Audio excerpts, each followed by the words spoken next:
শোনো শোনো দিম্মা দিদার গল্প শোনো, শোনো শোনো গল্প শোনো, দিম্মা দিদার গল্প শোনো। আজ ঘেঙাসুরের গল্প বলবো। এক রাজার এক মেয়ে ছিল। জন্ম থেকে রাজকন্যা বড্ড অসুখে ভুগছিল। প্রচুর ডাক্তার বদ্যি হলো, তাও সে ভালো হচ্ছিল না। তার কি যে রোগ কেউ ধরতে পারছিল না। রাজা রানীর চিন্তার শেষ ছিল না। একবার এক সন্ন্যাসী রাজকন্যাকে দেখে বললেন, লেবু খাওয়াও, ঠিক হয়ে যাবে। সন্ন্যাসী বলেই কোথায় যে চলে গেলেন, আর দেখাই হলো না। কি লেবু, কেমন লেবু, তা তো জানাই হলো না। এদিকে রাজপ্রাসাদের লেবু গাছে কোনো লেবু নেই। রাজা তাই ঘোষণা করলেন, যার বাগানের লেবু খেয়ে রাজকন্যা সুস্থ হবে, তার সঙ্গে রাজকন্যার বিয়ে হবে, আর সে অর্ধেক রাজত্ব পাবে। এদিকে এক চাষির বাড়িতে সেই বছরেই লেবু গাছে প্রচুর বেলের মতো বড় বড় রসগোল্লার মতো মিষ্টি প্রচুর লেবু হয়েছিল। তার 3 ছেলে, যদু, গোষ্ঠ ও মানিক। চাষি যদুকে এক ঝুড়ি লেবু দিয়ে বলল, শিগগিরই রাজবাড়ি গিয়ে রাজকন্যাকে এই লেবু খাওয়াও, তাহলে রাজকন্যার সঙ্গে বিয়ে হবে আর তুমি অর্ধেক রাজত্ব পাবে। যদু তো সেই আনন্দে লাফাতে লাফাতে রাজবাড়ি চলল। পথে 1 হাত লম্বা এক মানুষের সঙ্গে দেখা হলো। যদুকে সে জিজ্ঞেস করলো, কি গো, তোমার ঝুড়িতে কি? যদু বলল, ব্যাঙ নিয়ে যাচ্ছি গো।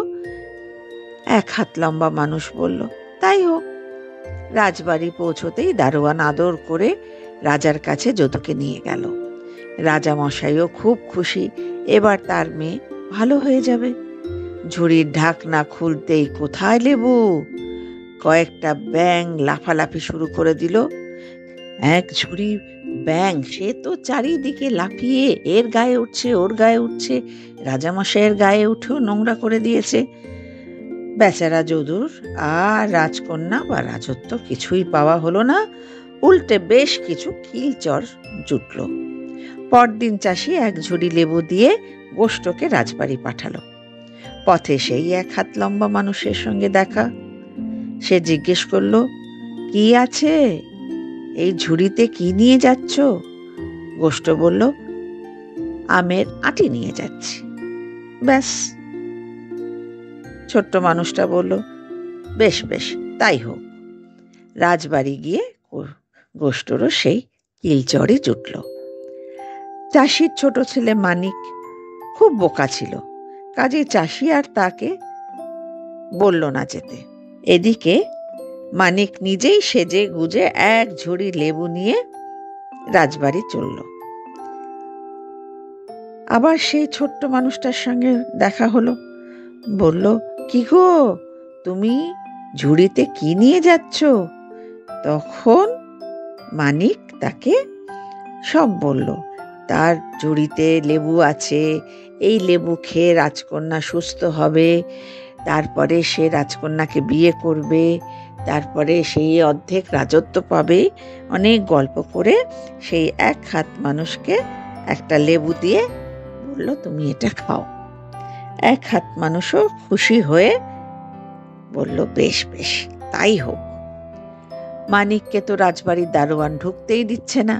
অনেক বুঝিয়ে সুজিয়ে লেবু দেখিয়ে শেষে মানিক সেই লেবু রাজকন্যাকে খাওয়াতে পেরেছিল। লেবু খেয়েই রাজকন্যা একদম সুস্থ হয়ে গেল। এবার মুশকিল হলো রাজামশাইয়ের। মেয়ের অসুখের অস্থির হয়ে রাজা কিছুই না ভেবে চিনতে একসঙ্গে অনেক ঘোষণা করে ফেলেছিল। কি না, রাজকন্যার সঙ্গে বিয়ে দেবে, অর্ধেক রাজত্বও দেবে। এবার এই চাষির বোকা ছেলের সঙ্গে মোটেই রাজকন্যার বিয়ে দিতে তিনি রাজি নন। কাজেই একটা যুক্তি করলেন। বললেন, দেখো মানিক, তোমায় আরেকটা কাজ করতে হবে, তবেই রাজকন্যা আর রাজত্ব পাবে। কাজটা হলো, জলে যেমন চলে ডাঙায়ও তেমনি চলে এমন একটা নৌকো তোমায় বানাতে হবে। বাড়ি ফিরে মানিক নৌকো বানাবে বলে জঙ্গলে কাঠ কাটতে গেল। নৌকো যখন সে বানাচ্ছে, তখন আবার সেই 1 হাত লম্বা মানুষটা এসে জিজ্ঞেস করলো, কি গো, তুমি কি বানাচ্ছ? মানিকও বলল, জলে ও ডাঙায় চলে এমন একটা নৌকো বানাচ্ছি, তাহলেই রাজামশাই আমার সঙ্গে রাজকন্যার বিয়ে দেবেন।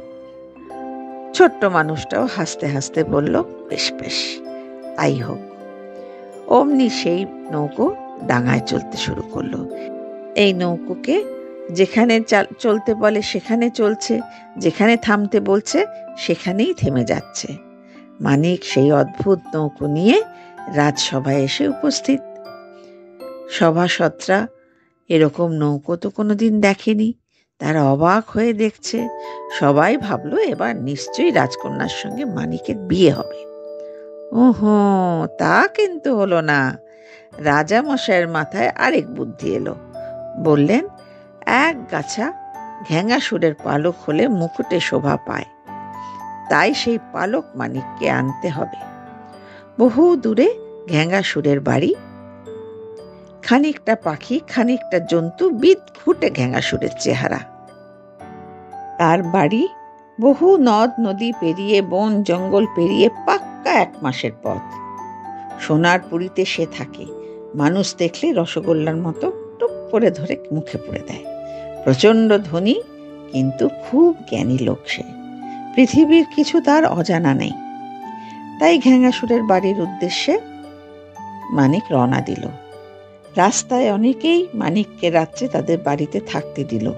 যত্ন করে এটা ওটা ভালো খাবার রান্না করে খাওয়ালো।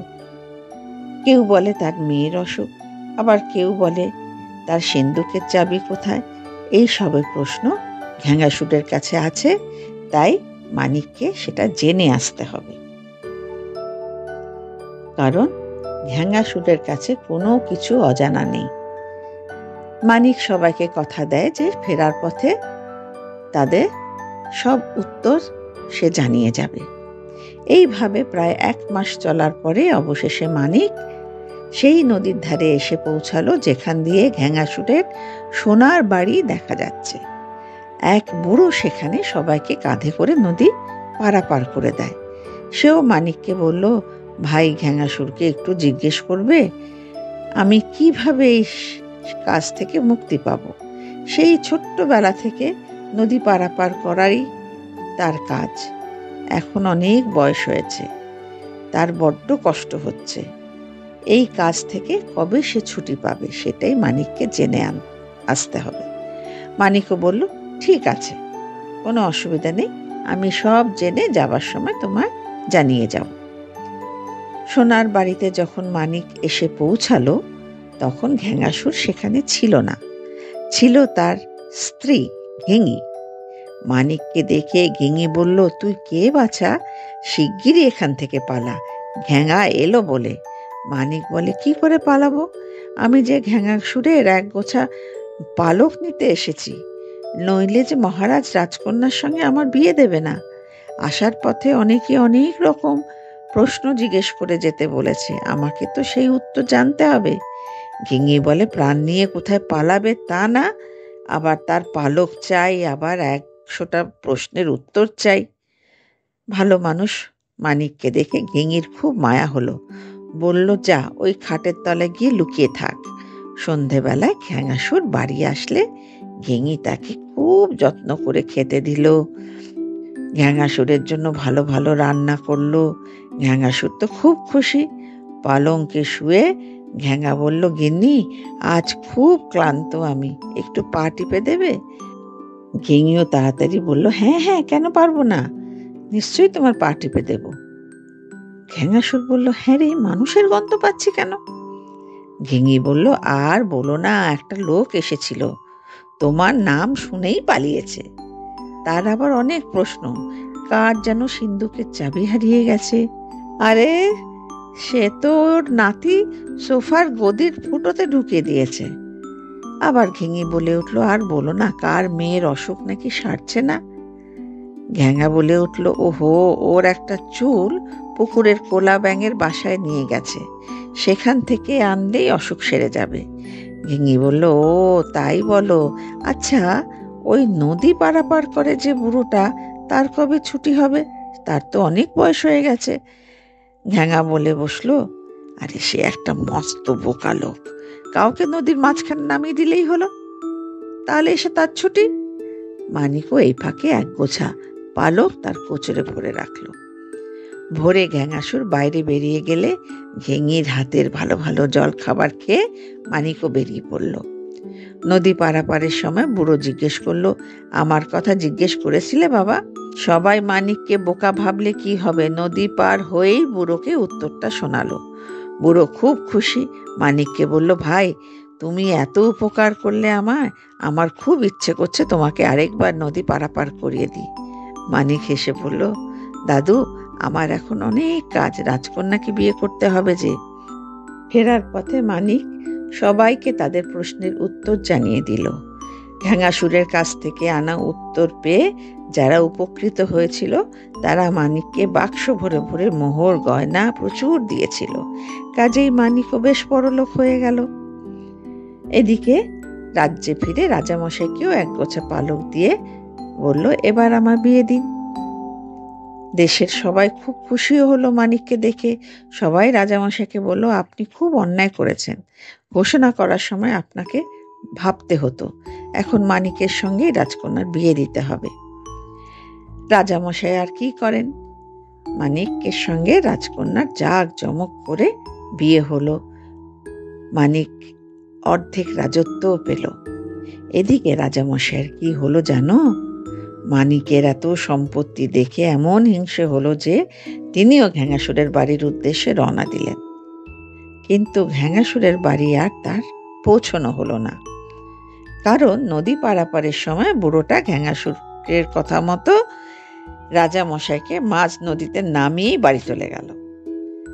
রাজামশাই সেই থেকে নদী পারাপার করে যাচ্ছে এখনো।